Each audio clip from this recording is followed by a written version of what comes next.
Bonjour, je m'appelle Georgetta Stoïka et je suis maître de conférence en anthropologie au Centre universitaire de Mayotte. Dans le cadre de la fête de la science, une fiche de projet a été soumise au niveau du rectorat.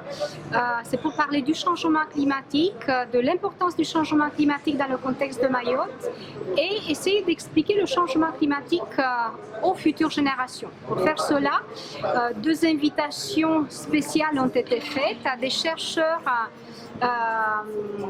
qui travaillent dans le domaine de la biologie marine. Il s'agit de Bernard Thomassin, appelé aussi le Fundi du lago à Mayotte, et Rakamali Madi Moussa, qui est un jeune biologiste marin mahorais.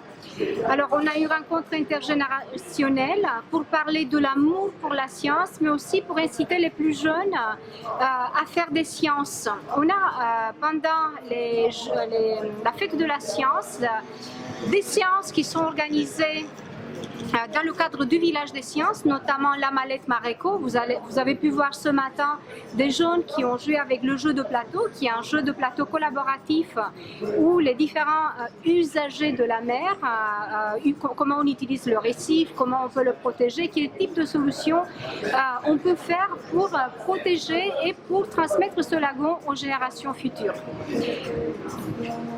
Et il y a d'autres activités qui sont proposées cette fois-ci dans les écoles, donc pas seulement des activités qui concernent le grand public, comme la conférence de M. Thomassin qui sera organisée demain au CFR de Mayotte, mais nous avons des hypothèses de recherche qui sont faites avec les élèves de niveau CM2 dans le cadre de l'école primaire de Bandrélé. Donc on a Madame Nolwenn Magdelaine, qui est la professeure des écoles, qui a accepté d'accueillir ce projet dans le cadre de sa classe, et des activités qui portent sur le changement climatique, aussi réalisées en lien avec le projet Aquamarine. Je suis la responsable du projet de recherche aquamarine qui porte sur les aires marines éducatives à Mayotte, un projet qui est aussi en synergie avec le projet Futur Mahorais Reefs. Il s'agit de recherches qui sont réalisées dans l'océan Indien, notamment à Mayotte, à l'île de la Réunion, mais aussi à Madagascar.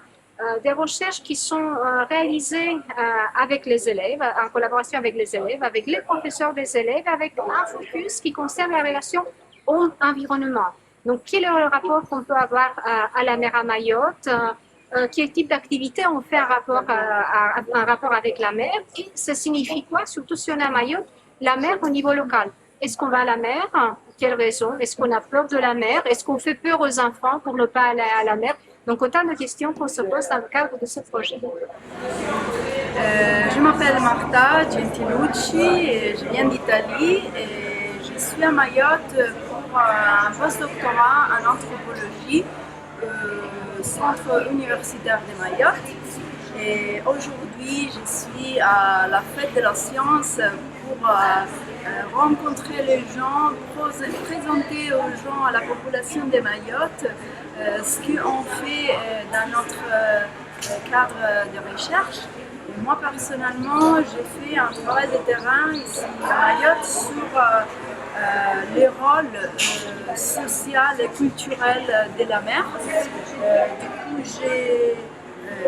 le but c'est d'aller vers la population, comprendre quelles sont les pratiques culturelles liées à la mer, parce qu'on dit souvent qu'on a peur de la mer, mais il faut aller aussi au-delà, il faut voir aussi quels sont vraiment les usages et les pratiques liées à la mer. On entend souvent, quand je parle avec les gens, que sans la mer, ça n'existe pas Mayotte ni les Mahorais. Et donc, la mer, elle est très importante et il y a quand même un rapport très fort avec la mer vue comme mer nourricière, la mer vue aussi comme purificatrice, utilisée pour des rituels religieux. Et du coup, dans ma recherche, moi j'analyse tout ça.